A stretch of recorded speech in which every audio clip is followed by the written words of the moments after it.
Please really welcome the wonderful Professor Jon Foster Pedley. Oh my God. Oh, thanks. Thanks, John. I need to tell you a bit about John because I had that lunch. I thought, who on earth is this comedian guy? And we chatted and we chatted, and it just got more and more interesting. And for the whole of that year, and it was about January, February we met, I was saying the most intelligent man I met for the whole year was John. And it's absolutely true. It's just, and on my way here, and you're a comedian. You kind of pretend to be a comedian. You're incredibly funny. But the real thing was that, on my way here, I was listening to another comedian called Badil. What's his name? David Badil. And on the podcast, he explained to me how Bitcoin worked. So there's something about comedians and the possibility of communicating really complex things that's fascinating. So I got thrown this at the last moment, so I made a couple of notes, but I don't think I need those. It's true about learning. You know, I've got two kids. I've got a 13-year-old girl, and I'm going to use you in a minute, so be ready. Okay. 13-year-old and 11-year-old boy. Okay. And like all of us, we wonder what our kids should do. So how many of you got kids here? Yeah? How many of you are worried about exam results?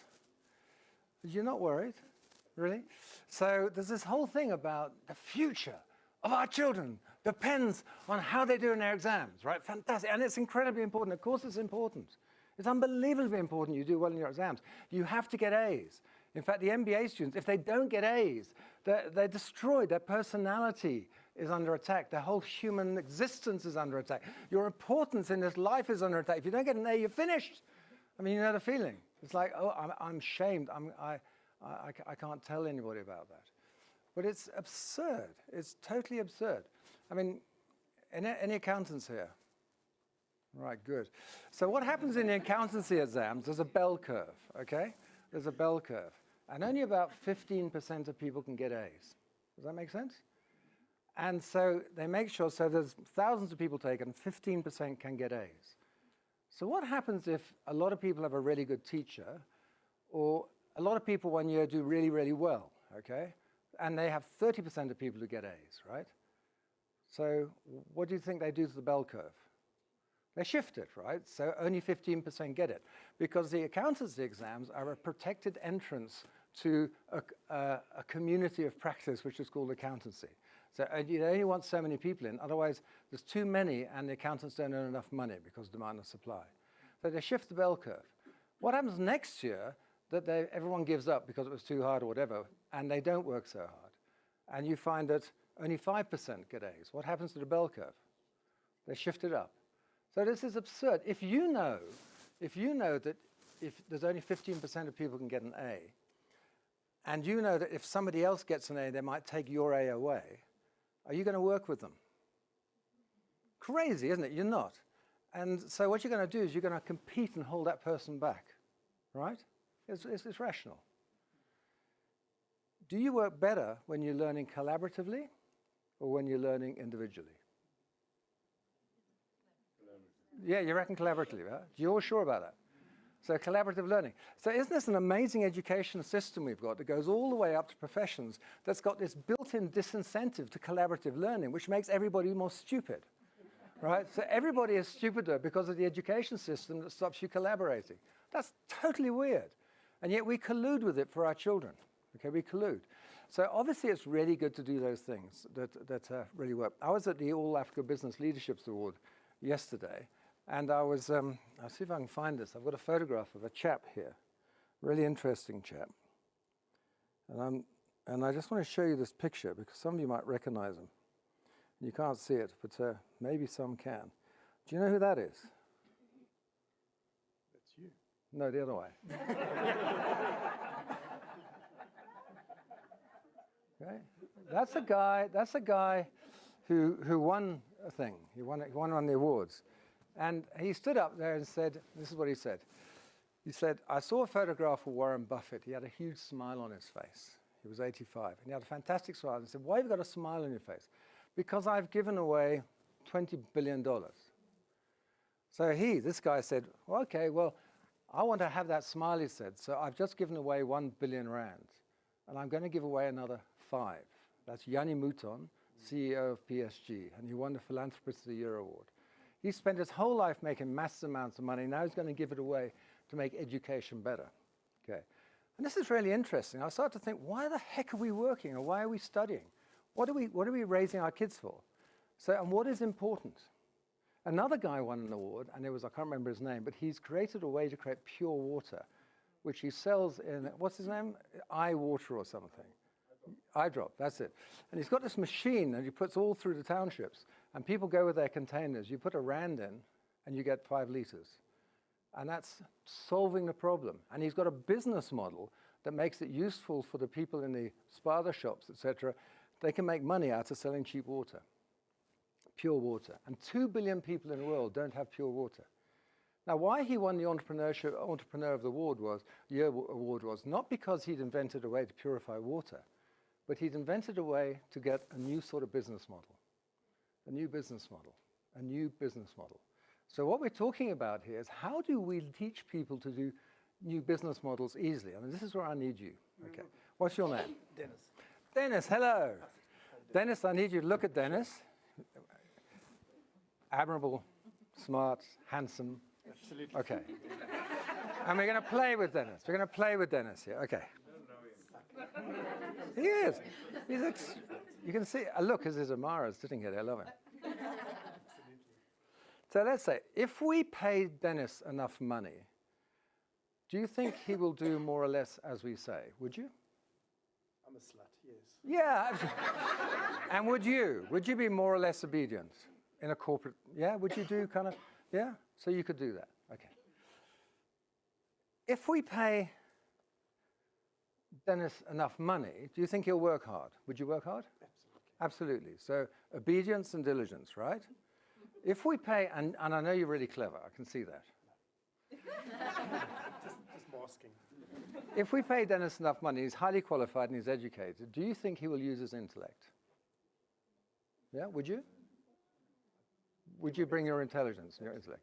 So we can pay Dennis a lot of money, we get his obedience, we get his diligence, and we get his intellect. That's amazing. Isn't that what we do with people at work, right? Right? Isn't that what we train people for? How much of Dennis have we got at work if you've got his obedience, diligence, and intellect? I haven't got a laser, so I'm going to be the laser, okay? So stop me when you tell me how much of Dennis is at work with his diligence, obedience, and intellect. His knees. Anyone else? This is a crowdsourced stop, okay? Come on, more, stop me, more, stop, about here. About there, okay. So we've got this much of Dennis at work. And what happens when we work? So we've got all these people, they're working hard, and what do you say when you're stressed at work and everyone's got too much work? What do you start shouting for? What do you want? More money? No, but you're the boss, okay? So more productivity or more people. So you said, let's get some more people, and we recruit more people just like Dennis. So if you could just imagine Dennis is kind of invisible from here downwards, and you recruit for more, you get 5 more Dennises, you've got 5 more sets of legs, okay? And that's what you've got. So what is this other bit? If you've got diligence, obedience, okay, and intellect, what else, if we've got that, would be nice to have? Emotional intelligence. Good, that's great. What else? His heart, his passion, yes. What else? His engagement. What else? His creativity, exactly, his creativity, marvelous. His capacity to have initiative. Wouldn't that be brilliant? So you've got his diligence, you've got his obedience, and you've got his intellect, and now you add initiative. You've got a bit more, haven't you? And his initiative and his creativity, that thing that the guy from iDrop did to develop a new business model to potentially get 2 billion people better water, is a business model innovation, not a technical innovation. Okay, so you've got his creativity. Yes? But John, I don't believe that corporate want people to be creative. Ah, hold that thought. Hold that thought. You don't believe it. I don't care. So you've got initiative, you've got creativity, you've got passion. How much of him do you have at work now? Stop, you got most of him. Now, you remember we could pay for that lot. If I pay you, if I say, give me your creativity, here's loads of money. I want you to be creative. Will you give me your creativity? Does your creativity come with money? No, they say it doesn't. What does it come with? Challenge. It's a voluntary thing, like initiative. Does your passion come with money? No, it's a voluntary thing. So everything else above here is voluntary. So with education, so with your children. If you want us to have the sort of imagination and the intellect and the creativity that's going to transform this world, get rid of the 3 C's of state capture, collusion, and corruption, because we're in an activist world where we have to do something about that, nobody else. If you want to get rid of those 3 C's, it's a voluntary act. How do I manage you and lead you to let those characteristics come out? I can't come to you and say, be creative or else, right? It's not going to work. Or here's loads of money, be creative, or be passionate. So what do we do? What do we do? What do we do? I'm coming back to you. And I'm just about finished, right? Out of time, yeah? Love you. Love you. Hi. You're so magic. You're great. Oh, you're so great. Well done. Well done. I really appreciate what you do. Yeah. I really admire that thing you did. Well done for taking initiative. Hey, you made a mistake. Fabulous! Let's go for it, because making mistakes and learning quickly and remedying them is the whole point, isn't it? I used to be a pilot for a living. Pilot makes loads of mistakes. I make loads of mistakes. I was a commercial pilot, and I've seen some big mistakes. But what is the one thing that pilots do with mistakes? Learn quickly. They catch them so early you can't see them. The whole thing about that is, so if you can do that with making mistakes, innovation, creativity, if you can set the conditions that this creativity emerges, actual work through education at a business school, this is why John is truly an outstanding MBA student. Are you getting distinctions? Not yet. Very close. Very close, but you don't need them, because in fact it's a bad thing to go for the A's. Just go for the continuity. Thank you very much indeed. I really appreciate it. Thank you very much. Thank you. So the point I'm trying to make very quickly, because I'm not a comedian but I'm an educator, is that we have to think of ways to educate that bring this stuff out of it. These are voluntary things. If you want your child to be happy, you can't go to your child and say, be happy. And in fact, you don't quite know what causes your child to be happy long term, right? But you know you can get there. So what you do, there's not a very easy causality between what you do and your child's happiness. There's love, there's care. In fact, what you do, you set up numbers of conditions from which happiness, you hope, is more likely to emerge. That's what you do with creativity. You set up conditions under which creativity is more likely to emerge, under which innovation, courage, bravery, the capacity to build new models, capacity to understand business as something with purpose that provides value to people.